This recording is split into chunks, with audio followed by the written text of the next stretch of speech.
Hi, Tony DeWitt here, Missouri appellate attorney and a guy who likes to make the law make sense on YouTube. Today we have another of our lawyers behaving badly stories, and this one comes to us from way up north in Maine. Sit back and enjoy a tale about a lawyer who let his personal relationships get a little bit too far out of hand. The bar rules in every state are designed for a couple of reasons, but the primary reason behind the bar rules is to protect clients. When clients come to lawyers, they don't know that much about the law. They may know what they want to accomplish. They may not know whether or not they can legitimately accomplish that goal, but they trust their lawyer to be able to put their interests ahead of everybody else's. And the reason the rules are written the way they are is always to protect the client. Now, it is possible that, let's say you have a young lady who is engaged in a bad relationship with a bad guy. And she goes to the lawyer saying, I need a divorce and I need to get an order of protection to make sure I don't get beaten up. And the lawyer charges in like a white knight. And there's nothing wrong with that, right? The lawyer coming to the rescue of this young lady, nothing wrong with that. But a lot of times when you're working in close quarters with someone who's attractive and they're attracted to you, things happen. Now, I'm not suggesting that the young lady is trying to get legal fees free.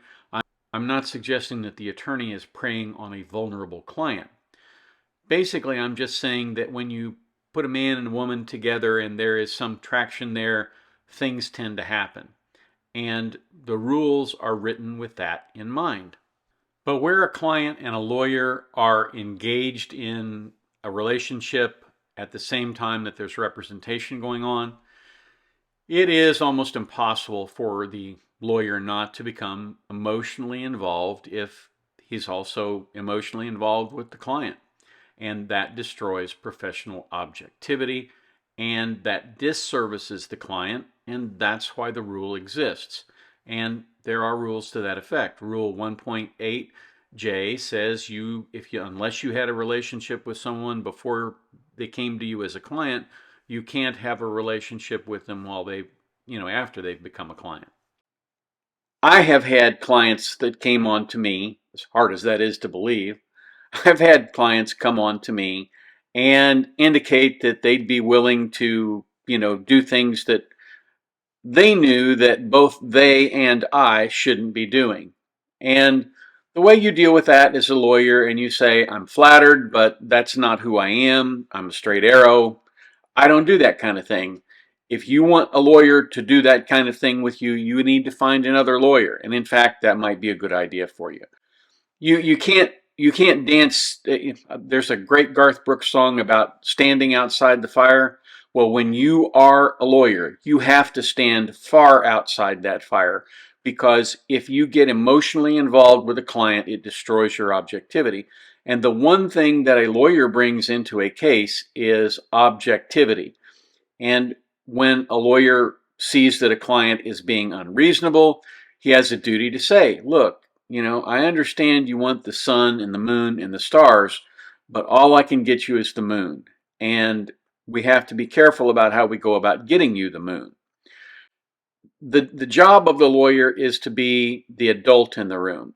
And particularly with male lawyers, you can't be the adult in the room with your pants unzipped. And unfortunately, that's just the way life works. So let's take a look at this rather interesting case, and there are a couple of players in this. There's the lawyer, there is his staff assistant, and there is a young lady that he had previously had a relationship with. And it all sort of melds together to be a perfect storm to get him reported to the bar and suspended from the bar for a full year. So this is the case of the Board of Overseers of the Bar versus Donald F. Brown. Getting right to the point, here are the things that got Donald Brown in trouble. Let's look at the factual findings. The judge made these findings. Brown had been licensed since 1997, and in 2020, he became aware that he didn't have enough continuing legal education credits for the 2019 calendar year. Now, this happens frequently in every state. People get up close to the deadline and they realize, oh, shucks, I don't have all of the appropriate continuing legal education. And in Missouri, for example, we not only have to get general continuing legal education, we have to get 3 hours in ethics, of which one of those hours has to be in things like equity and diversity and inclusion and things like that. So every state has these requirements and you have to meet them. But if you can't, for example, if you find yourself up against the deadline, you can work on a deficiency plan. If you complete that plan, you're golden. So there's no sense whatsoever in trying to game the system. But according to this, the findings of the judge in this case, Brown chose a service, Lorman Education, and he picked up some live and self-study courses. Now you can do that on the web, but if you do it on the web, they will ping you periodically and say, are you listening? Are you listening? Send me back your birth date. Send me back the last 4 of your social security number. And that way they know that, hey, it's really you and that's who's actually taking this particular CLE. So he signed up for these courses, but then he realized, hey, guess what? I've got some, judicial conflicts and I can't attend. So he had this staff person, Tammy May, who worked for him. And he said, look, I want you to, sort of bounce back my replies in this CLE course. So May completed at least 3 of Brown's live CLE courses on February 25th, 26th, and 28th of 2020. Brown then allowed Lorman to report to the board that he'd completed those courses. After May filed a complaint against Brown with the board, and after the board extended the deadline for 2020 CLE completion due to the COVID-19 pandemic, Brown attended sufficient programs to meet his CLE requirement. So he's not being hit here for not getting enough CLE. He's getting hit for essentially allowing his service provider to claim that he'd attended these when he knew in fact that he hadn't. Count 2 involves the relationship that he had with TF. So TF is the person that he knew sometime in 2014. At some point after Brown and TF met, TF married MP. TF and MP had a child in 2017, and during the pregnancy, there was a gap in Brown and TF's relationship, which I guess means that there wasn't a gap before that, even though she was married. Life is funny sometimes. In 2018, TF retained Brown to file a motion to enforce a marital property distribution that she was entitled to as part of her previous divorce from another man. Brown and TF then resumed having this relationship while Brown represented TF on the motion to enforce. At that time, Brown and TF were still engaging in periodic sexual relations, and in the fall of 2019, Brown began representing TF in her divorce from MP, and he got a protection from abuse action going, and he represented her in an unrelated foreclosure action. At around this time, TF also began working for Brown on a part-time basis. Now, that's really interesting because if you go back and look, he already had basically a person who was working for him, Tammy May. And then Tammy May filed this complaint against him.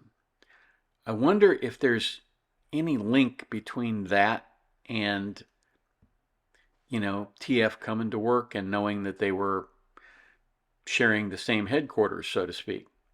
Well, we'll find out here in just a second. Before Brown began representing TF in her divorce action, Brown discussed the ethical rule regarding sexual relations with a client, and that's Rule 1.8J. After doing so, Brown did not believe it would be a conflict of interest for him to represent TF in her divorce, and TF was comfortable with Brown representing her in the matter. But Brown never obtained TF's written consent to the representation. So starting around the fall or winter of 2019, they began staying at each other's homes, and he became basically sort of helped parent her minor child. During the pendency of the divorce action and shortly after signing up for the CLE classes for Brown, May stopped working for Brown.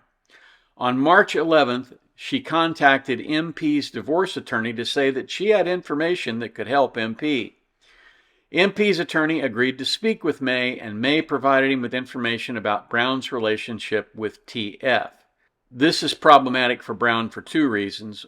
You should always have staff sign confidentiality orders, basically saying they can't talk about any client, but he didn't do that, and she goes and runs to this other attorney and says, hey, I've got stuff that will help your client and hurt my boss's or my former boss's old client.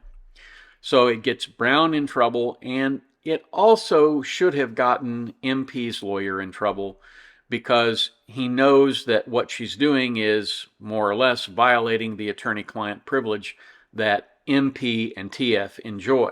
If TF and Brown are engaged in a relationship where his objectivity is compromised, where he has a conflict of interest, well, that's a situation where he should have known better and he should be doing something about it.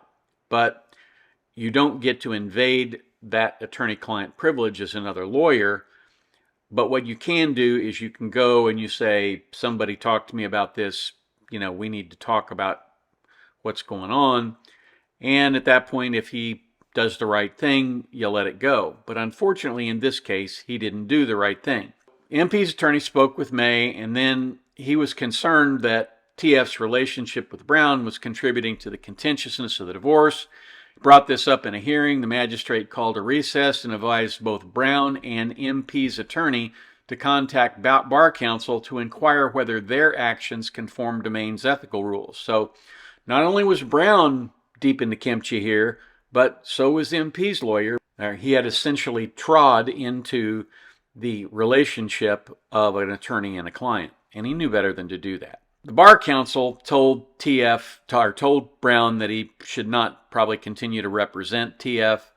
Several things happened. Bar counsel found out about all of this and recommended formal charges against Brown. The second panel that heard this filed a finding of probable cause and directed bar counsel to file information with the court.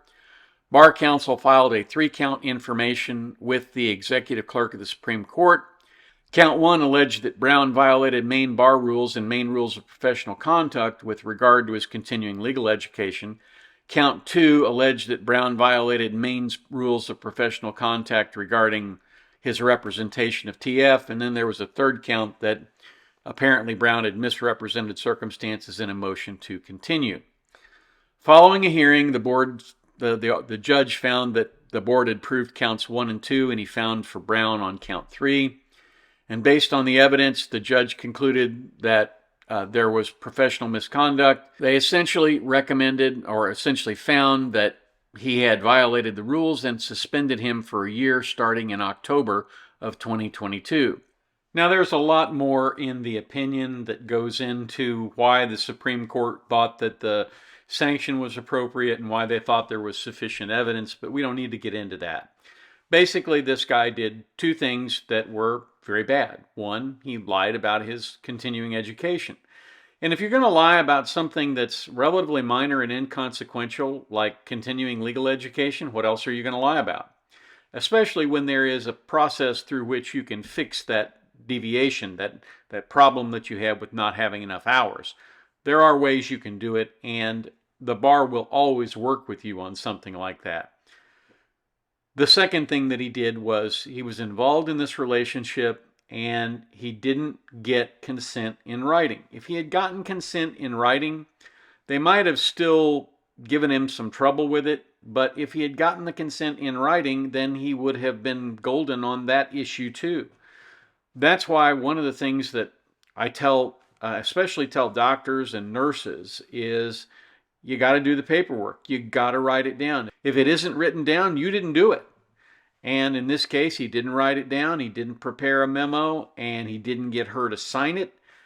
As a result, he lost on that very critical issue. Now, there's no question that the board believed him, that they discussed it, but he didn't get her consent in writing. And perhaps because of what happened with his paralegal or staff assistant, Ms. May, that may have soured the relationship with TF. You don't know what her testimony may have been at the hearing with the justice. And so, every which way you can imagine, this guy got himself boxed in. He got himself boxed in. And, he's going to sit on the sidelines for a year now because of it. It is always important to play by the rules, but it's even more important when you're dealing with personal and professional relationships not to mix them up. So that's what I have for you today. If you have the opportunity today, please try to go out of your way and do something kind for someone. Doesn't have to be a big thing. Maybe just open the door. Maybe let somebody go in front of you at the grocery store if they're in a hurry and they have to have that particular piece of, or that particular head of lettuce. For heaven's sakes, let them go, smile at them, and wave as they go on. That happened to me yesterday, in case you couldn't tell. These things happen because people get in a hurry and they forget that there are other people in the world, and it's far easier to forgive them because one day that's going to be you. And I know for sure that I've been that person too. So at any rate, thanks for watching. I hope you have a terrific day, and catch me down here at the beach next time.